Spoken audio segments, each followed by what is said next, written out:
This MUT Draft gameplay is presented by EA Game Changers. What's going on, guys? It's Lights, and I'm going against Cookie Boy in this MUT Draft gameplay. I'm not going to actually show the draft in this video. The next video I drop, though, will be showing 2 drafts and kind of my strategy on how I go about drafting in MUT Draft and the new changes to MUT Draft in comparison to Draft Champions. In this video, though, specifically, I want to get into my impressions of Madden 18 from a competitive player's perspective.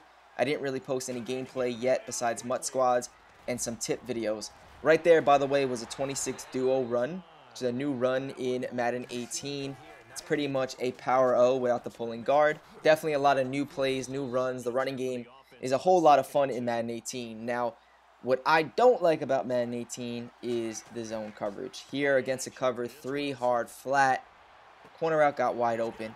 Now, the deep zone wasn't that good in 17 either, but the reason why I'm frustrated with this and a lot of other guys that captured at the event are frustrated is because the zones around the time of EA play were fantastic. It was literally the best zones Madden has ever had as far as deep zone coverage, flat coverage. I mean, it was perfect. You could still get people open, but you couldn't just chuck it. I will say that the deep zones do play the deep corners better, but when it comes to the short corners, they're not going to play it well. And in my opinion, I don't think the flat coverage plays it well enough either. I truly do think that the game will get patched to make the zones a little better. I think they thought it was too good, and it went from a really defensive game to a really offensive game. I could kind of live with the deep zones not playing amazing, but the flat coverage 100% needs to get better. What I really like about this game is the click on, the responsiveness of clicking onto a corner, clicking onto a safety, the responsiveness of using a running back, even using a linebacker. I know that they made it a little harder, but I've been playing Madden for such a long time, even before the ball hawk, that to me, I think it's fine. It's really just this type of stuff here. You see A and B were both open. The flat didn't play A, the deep zone didn't play B. I mean, once people realize what routes zones aren't going to play, I don't think it could stay like this. I mean, I do think the game is good. I do think the game is fun. There's a lot of new stuff. Jailbreak screen here is one of the new plays that you could do. It's found in a ton of empty sets. Another new route in the game that I love, one of my favorite routes, is the spot and go. You see that the B receiver here is going to run a spot. You could throw it to him quick, and then he shoots up almost as if you're playmakering him, to where now they have to watch him up the seam. Now, speaking of the actual Playmaker feature, it's easier and a little better than 17. You only have to use the right stick now. You no longer have to hold the left trigger because the left trigger is target passing now. So all you have to do is move the right stick on which way you want the Playmaker to go to the guy nearest to the QB. Something else competitive players need to know with Madden 18 is when you're in a bunch or compression set and you're motioning a bunch guy out wide, you have to let him set. So here, verticals, I'm going to motion B to the right. If you motion him all the way out, he has to fully set before you hike. You can't do a speed burst. You can't get that delayed, like, slant from last year. You have to let him set. Now, you can motion him and hike, like, when he's by the numbers, and he'll get that dip slant or a dip streak or whatever. That's still in the game. By the way, high point passing is less effective in this game. You can still do it. It is still a very good option, but you need to be in the pocket, and you need to have a really good quarterback. When I was using this with Tom Brady in head-to-head rosters, I was throwing high point passes really well. In this game, though, Russell Wilson, he only has 81 throw power, not the best throwing stats. I don't think he has high throw deep accuracy. Moving out of the pocket and throwing was just not successful. I actually don't mind that. I like it. I just have to get used to not high point passing every throw, because that's pretty much what I did in 17. Now, as far as the coaching adjustments, I did not really get much footage of this. I apologize. You can make your pass rush aggressive. You can make, let's say you're playing against Russell Wilson, you want them to always play the quarterback, you can change your option defense. You can put your strip ball high. You can turn auto flip on and off in the coaching adjustments. You also can do defensive assignments in the coaching adjustments. Besides the zone coverage, the second thing people are complaining about is the lack of pass rush on a 4-man rush, 5-man rush, definitely a 3-man rush or a 2-man rush. And I'm wondering to see how it would be when you put your pass rush at aggressive, how often you would get holding calls, things like that. I definitely should have got that footage for you. I didn't. Hopefully someone else did. But you will notice that if you send 3 guys, like here, by the way, this is a new play in Madden 18. It's called man double buzz. It's a man defense with the safeties in hooks. And then I purpled the left guy, only a 3-man rush. You see the pressure is just not coming. So for the people that like to send 2 rushers and then blitz the guy they're controlling, those 2 guys really are not going to get in. I mean, you're getting serious penalties for blitzing less than 3 guys, and you even see a difference between sending 4 and 3. If you send 3, pass rush isn't going to really be there. You send 4 and 5, you're going to see a better improvement. I do think it needs to be juiced up a little bit, in my personal opinion. With the way zones are, pass rush needs to get in faster. With the way zones were a few months ago, then the pass rush I think is fine, because you are going to need some time to get people open. And by the way, Cookie Boy misses the extra point here. 10-6, 1:03 left in the second. I'm going with a play you guys are going to love. It's the spot and go play, but from Gun Bunch Week. It's pretty much corner strike on steroids. It's corner strike with the spot and go route. That's going to be an early favorite play for people. A couple times I did use it, though. I wasn't getting that instant rack with the running back. Sometimes he would like turn around just like you seen in that last clip. So maybe it won't be as effective, which actually I think is a good thing. Now here you're going to see the new positional advantage that you may like or dislike. Pretty much if you have the position, you're going to catch the ball a lot, even in catch and traffic situations if you have high catch and traffic. So yeah, you will see the higher end players holding on to the ball if they get hit, as long as they had position before they got hit. It also goes both ways. If the defender has position, they're going to pick the ball majority of the time, and that's why you're seeing more picks with this competitive mode. So if the guy isn't open, you're going to get a pick majority of the time. If he is open and he's a really good receiver, a lot of the times he's going to hold on to the ball even when getting hit. It won't always happen. It just happens more often than in 17. I just got a high point pass with Jimmy Graham. I'm going to do another high point pass to Odell. I'm so used to doing the high points.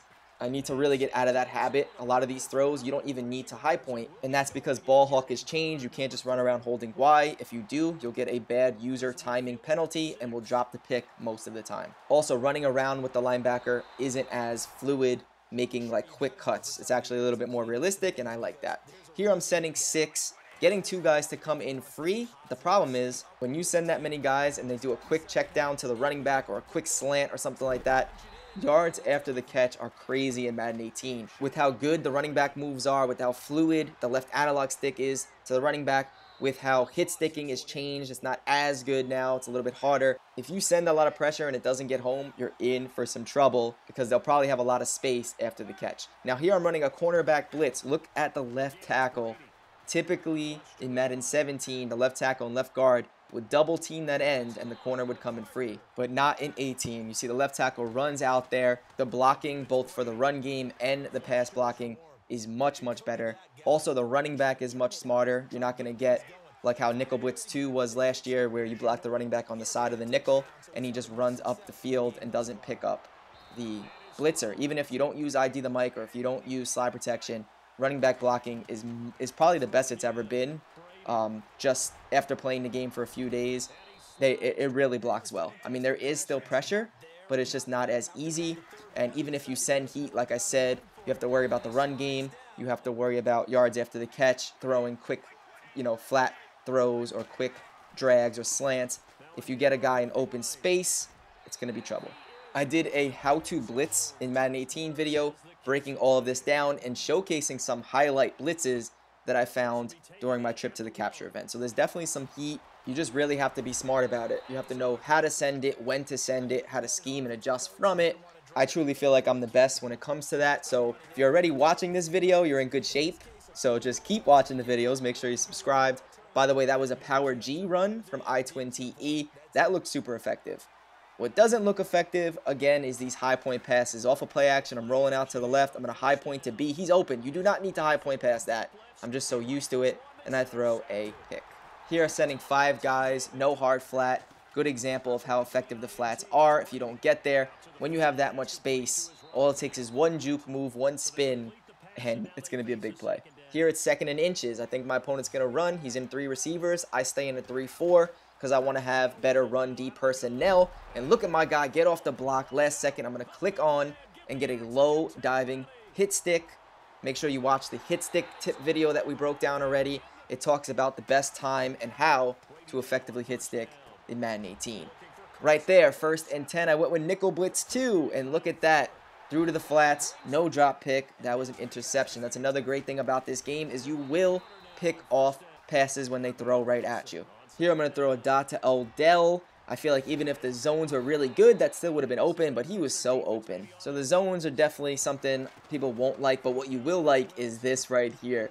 I'm telling you guys, the user in this game, Cookie Boy just gets a sick pick, so I'm not going to discredit him. That was very, very good by him. I tried a high point pass with Jimmy Graham, but look at the responsiveness of the user, responsiveness of the click on. Like, what I noticed is the deep zones aren't good. However, if you throw at the deep zone, if you click on fast enough, either a post up the middle or to the sideline, you can still make a play. You can still get a quick hit stick or a pick because you're able to click on and user that guy right away. That's definitely a huge positive I noticed, coming from a competitive player. Guys get open, but you can still try to cover. You can't cover everything, though. That was a cover 2 invert beater. Definitely a good play by Cookie Boy, and he has a chance here. 2:15 left, down 7. He goes with the run. We're stuffing the run. I haven't really gave up much with the run game. 6 rushes, 18 yards. I'm telling you, the run game's not that effective if you know how to stop the run. If you're smart with your play calling, smart with your personnel based off what they're coming out in, I really don't think people are going to dominate on the ground like you think. Definitely check out the how to stop the run video we posted already on the Madden Daily YouTube if you haven't seen that. Here I'm going to spy my DT because Cookie Boy keeps stepping up in the pocket. And he tries again, but dumps it off. So I got to get some hard flats on the field. I think I go cover 3 cloud on my next play. He comes out in 2 running back, 1 tight end, 2 receivers. So you always have to look at what they come out in. I was going to come out in big time 2-3-6, but I noticed it's a 2 running back set after coming out in consistent 3 receivers. So now I'm going to head to 3-4. 3-4 should do the job, especially if you come out into some run blitz schemes. Here I'm going to cover 0. I'm going to yellow the safety just in case they do a quick slant to Cooks. If they throw the ball to the right, I'm pretty much screwed, but I'm banking on them running the ball. He runs the ball, and we stuff it. Now I'm going to go into the cover 3 cloud. I'm going to spy one of my DTs so he cannot step up in the pocket and get the first down or touchdown. He is forced to throw the ball. I have a hard flat to the right if he tries to do that same play with the running back going right. What is Cookie going to do on 3rd and 6?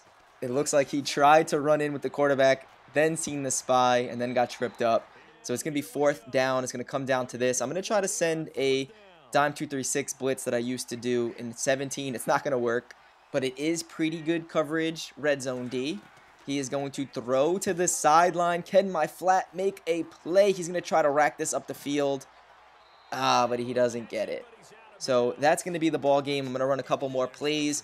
I'm going to try an end around to see how that goes. I'm going to try to swerve catch. That's not going to work. So overall feedback on the game, I do like it. I just think that the zone play, coming from someone that can manipulate zones, and I'm used to that stuff, I see there's a lot of problems with it. We definitely let them know that. For the guys that think that game changers don't say anything and we're just here to play the game, that's not true. We voiced this to them. They know about it. So I think it's all about coming up with a balance between it not being too hard, I guess, like EA Play, and not being way too easy like right now. I'm definitely expecting a patch. I don't know when a patch would be or if that's fully confirmed, but I have confidence in them understanding our feedback and your guys' feedback when you play the game. So if they can make the zones tighter, if they could maybe improve pass rush a little bit, I think this game will be a very, very good game. Usering the running back feels amazing, probably the best it's ever felt.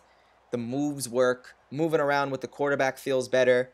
Rolling out, he's not as slow anymore if you have a fast quarterback. There's no more swerve, which is huge. Usering on defense will be a skill gap. Can't just hold Y and run around. You have to actually put yourself in good position. That's even more true with tackling and hit sticking. When I first touched the game, I was terrible at it. I didn't like how the hit stick was. But now after, playing the game a decent amount, I actually really like how the hit stick is. I feel like I'm getting pretty good at it. There's a ton of new plays and a ton of new formations in playbooks. Every playbook got touched, so I like that. With the lack of easy pressure, you're going to be able to use a lot of single back formations, so I guess that's good. At first, I was a little concerned with the blitzing, but as the capture event went on, I started finding some heat. you're going to see in a blitz highlight video that I'm going to do that there is still pressure. Stopping the run isn't bad at all. It really just comes down to zones. I think man coverage is fine where it's at. It's just the pass rush needs to be tuned.